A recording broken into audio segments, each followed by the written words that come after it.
Yan yung gamot ng para sa kamay ko na sobrang kati.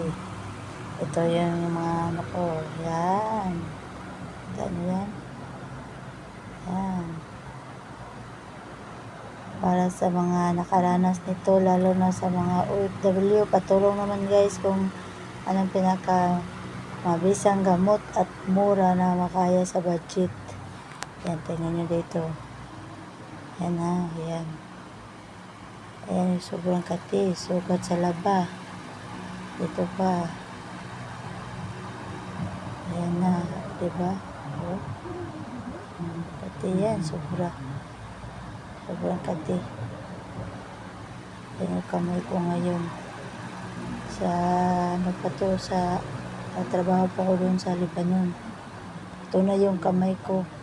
From 2013 to 2025. Lalong lumala. That's all.